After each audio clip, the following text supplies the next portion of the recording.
Hello दोस्तों, नमस्कार। आपके अपने YouTube channel RKM take info पर आप सभी साथियों का तहे दिल से हार्दिक स्वागत है। साथियों, राजस्थान कर्मचारी चयन बोर्ड द्वारा सूचना सहायक भर्ती परीक्षा का रिजल्ट जारी करने के बाद अभी तक इसके अभ्यर्थियों कट ऑफ मार्क्स नहीं जारी किए, नई अभी टाइपिंग टेस्ट के लिए गाइडलाइन जारी की है। दोस्तों, कट ऑफ मार्क्स और टाइपिंग टेस्ट की गाइडलाइन का जो अभ्यर्थी टाइपिंग के लिए पास हुए उनको सबको बेसब्री से इंतजार है और इसी का इंतजार है कि कब तक राजस्थान कर्मचारी चयन बोर्ड इसका कट ऑफ मार्क्स और टाइप टेस्ट की गाइडलाइन जारी की जाएगी। साथ ही राजस्थान कर्मचारी चयन बोर्ड द्वारा सूचना सहायक भर्ती परीक्षा के टाइपिंग टेस्ट के लिए गाइडलाइन नेक्स्ट वीक में यानी 20 जुलाई तक जारी की जा सकती है। और साथ ही जो अभ्यर्थी सूचना सहायक भर्ती परीक्षा के लिए एग्जाम दिए थे उनके कट ऑफ मार्क्स भी जारी करने का प्रयास किया जा रहा है। दोस्तों, 20 तारीख तक नहीं होता तो आप मान के चलिए 25 तारीख तक यानी 25 जुलाई तक आपके कट ऑफ मार्क्स और गाइडलाइन दोनों जारी की जाएगी। इसके लिए प्रयास किए जा रहे हैं। दोस्तों, आपका सवाल होगा कि राजस्थान कर्मचारी चयन बोर्ड के अध्यक्ष साहब तो कह रहे हैं अभ्यर्थियों के cut off marks typing test के बाद जारी किए जाएंगे, लेकिन दोस्तों प्रयास यही किया जा रहा है कि टाइपिंग टेस्ट से पहले आपके कट ऑफ मार्क्स और जो टाइपिंग टेस्ट की गाइडलाइन होगी दोनों को जारी किया जाए। साथियों, आप द्वारा यदि टाइपिंग टेस्ट के लिए क्वालिफाई करे हो तो आपको टाइपिंग टेस्ट की तैयारी करनी चाहिए। कई अभ्यर्थियों को ऐसा लग रहा है कि हमारे कट ऑफ मार्क्स काफ़ी कम है तो हमारा फाइनल सिलेक्शन नहीं हो पाएगा, लेकिन दोस्तों आप विश्वास रखें, कुछ टाइपिंग टेस्ट में कुछ भी हो सकता है। कई अभ्यर्थियों के बहुत अच्छे खासे नंबर है लेकिन वो टाइपिंग में रह भी सकते हैं, या कोई दूसरी नौकरी में उनका नंबर आता है तो वो छोड़ के जा भी सकते हैं, तो आपका वेटिंग लिस्ट में भी नंबर आ सकता है। तो आप बिल्कुल अपना पूरा 100% देने का प्रयास करें, क्योंकि दोस्तों आपका सीखा हुआ कहीं बेकार नहीं जाने वाला है। और कम से कम आप दस्तावेज सत्यापन तक पहुंच जाते हैं तो आपका दोस्तों फाइनल में वेटिंग लिस्ट में नाम रहेगा। और ये जो अभ्यर्थी किसी दूसरी भर्ती में सिलेक्शन हो जाता है तो उसकी जगह छोड़ के जाने पर उनका सिलेक्शन किया जाता है।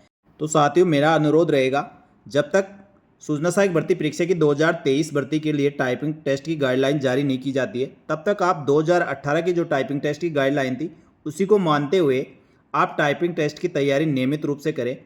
और साथियों, कमेंट करके बताएं आपकी टाइपिंग टेस्ट की तैयारी कैसी चल रही है और कितनी स्पीड आ रही है और आप कौन सी कैटेगरी से हो। तो दोस्तों, सूचना सहायक की टाइपिंग टेस्ट जो 2018 में गाइडलाइन जारी की गई थी उसी को दोस्तों आप बेस मानते हुए तैयारी करें। जहाँ तक संभावना है उसमें ज़्यादा बदलाव नहीं होगा, बदलाव होने के चांस बहुत कम है। यदि कुछ बदलाव भी होते हैं तो दोस्तों आपकी टाइपिंग स्पीड अच्छी रहेगी तो आप उसको अच्छी तरह से टाइपिंग कर पाएंगे। इसलिए दोस्तों आप टाइपिंग करते समय कई चीज़ों का आप ध्यान रखें। दोस्तों, आप घर पे टाइपिंग करते हैं जो आप बिल्कुल रिलैक्स होकर टाइपिंग करते हैं, अच्छी टेबल कुर्सी का यूज करते हैं, अच्छे कीबोर्ड का यूज करते हैं। लेकिन दोस्तों जब परीक्षा केंद्र पे आपको व्यवस्था कुछ अलग हो सकती है, क्योंकि आप यहाँ पे साधारण कुर्सी पे बैठ के टाइप कर रहे हो, वहाँ आपको कंप्यूटर कैसा मिलेगा, कीबोर्ड कैसा होगा, टेबल कैसी है और कुर्सी कैसी मिलेगी, या बेंच पे बैठ के टाइप करना होगा। टाइपिंग करते समय आपकी टेबल तो कहीं डगमगा नहीं रही है या स्टूल तो ऊपर ऊंचे नीचे नहीं है, इन सब का आपको ध्यान रखना है और बहुत अच्छी तरह से वहाँ पर टाइपिंग करनी होगी, क्योंकि वहाँ कई परिस्थितियों का सामना करना पड़ सकता है आपको। दोस्तों, टाइपिंग के लिए आप अलग अलग कीबोर्ड पर प्रैक्टिस करनी चाहिए, एक कीबोर्ड के भरोसे नहीं रहे। आपको चाहे डेल हो, लिनोवा है, टीवीएस है, एचपी है, इन सभी तरह के कीबोर्डों पे अलग अलग प्रैक्टिस करनी चाहिए, क्योंकि दोस्तों वहाँ पे पता नहीं कौन सा कीबोर्ड आपको मिलेगा। जहाँ तक वहाँ पर आपको फ्लैट कीबोर्ड होते हैं, जो डेल या एचपी के कीबोर्ड मिलते हैं जो बिल्कुल फ्लैट होते हैं, और इन कीबोर्डों पर स्पीड भी थोड़ी कम आती है। क्योंकि दोस्तों जो टीवीएस, लिनोवा, ये जो खड़े कीबोर्ड होते हैं इन पे आपकी स्पीड अच्छी आती है। और स्पीड बढ़ाने के लिए और गलतियाँ सुधारने के लिए दोस्तों आपको जो सॉफ्टवेयर पे आप टाइपिंग कर रहे हैं उसके अलावा आपको एमएस वर्ड या नोटपैड पर भी टाइपिंग करनी चाहिए, एक साधारण पेपर लेके। या आप ऐसा कर सकते हैं, आप कंप्यूटर की स्क्रीन पे आधे जो वर्ड की फाइल लेते हैं, वर्ड में आधे पे आप कोई पैराग्राफ ले लें और नीचे उसी पैराग्राफ को आप टाइप करें, तो दोस्तों आपका बहुत अच्छी स्पीड बनेगी और आप अशुद्धियाँ भी बहुत कम करेंगे। दोस्तों वैसे अशुद्धियों का ज़्यादा इसमें फ़र्क पड़ने वाला नहीं है, लेकिन दोस्तों आपकी नेट स्पीड 20 से ज़्यादा की निकलनी चाहिए, तब जाके आप इसमें क्वालिफाई कर पाओगे। दोस्तों आपके लिए टाइपिंग टेस्ट की डेट पहले घोषित की जा चुकी है। टाइपिंग टेस्ट आपकी 21 से 23 और 27 से 29 अगस्त 2024 को आयोजित करवाई जाएगी। इसके लिए टाइमिंग और आपका कहाँ पे टाइपिंग टेस्ट होगा उसकी सूचना आपको टाइपिंग टेस्ट से 7 दिन पूर्व आपको इसका परमिशन लेटर जारी कर दिया जाएगा। साथियों, जो ये स्क्रीन पर आपको जो सॉफ्टवेयर चल रहा है, ये सॉफ्टवेयर लगभग सेम टू सेम आपके टाइपिंग टेस्ट में आने वाला है। यदि 2018 की बात करें तो यही सॉफ्टवेयर था और इसी सॉफ्टवेयर पर टाइपिंग टेस्ट करवाई गई थी और इसका डेमो टेस्ट के लिए लिंक राजस्थान कर्मचारी चयन बोर्ड द्वारा परीक्षा से पहले यानी टाइपिंग टेस्ट से पहले जारी किया था। उसी पे अभ्यर्थी टाइपिंग टेस्ट की प्रैक्टिस करे थे और संभावना अब की बार भी है आपको टाइपिंग टेस्ट से 7 से 15 दिन पहले आपको भी एक सॉफ्टवेयर का लिंक उपलब्ध कराया जाएगा। उस पर आप अभी जो टाइपिंग कर रहे हैं उसकी प्रैक्टिस भी आप उस सॉफ्टवेयर कर पाएंगे दोस्तों।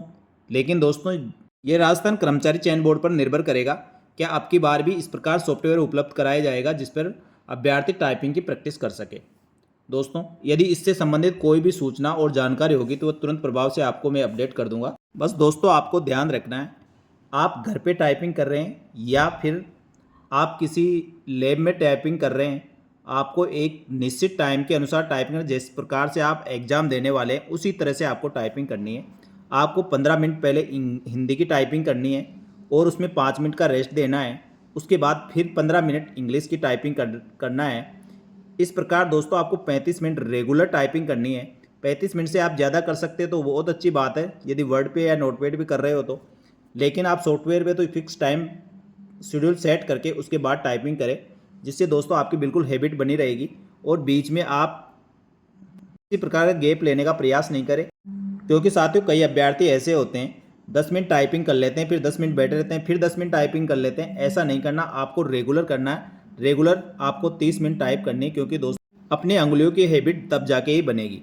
क्योंकि दोस्तों रेगुलर लंबी टाइपिंग करने से अंगुलियों में थोड़ा दर्द होने लग जाता है, लेकिन आप नियमित रूप से आप टाइपिंग करते रहेंगे तो ये सारी समस्याएं समाप्त हो जाएगी। और आपके नौकरी का सवाल है तो थोड़ी बहुत दिक्कत हो तो कोई दिक्कत नहीं है, लेकिन आप रेगुलर और नियमित रूप से टाइपिंग करें।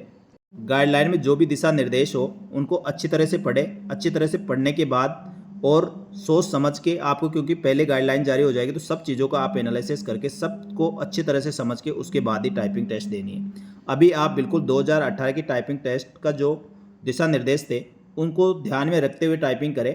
इस बार की टाइपिंग टेस्ट के लिए गाइडलाइन आपकी बहुत जल्दी जारी होने वाली है और आपका जो भी संशय है वह सब दूर हो जाएगा।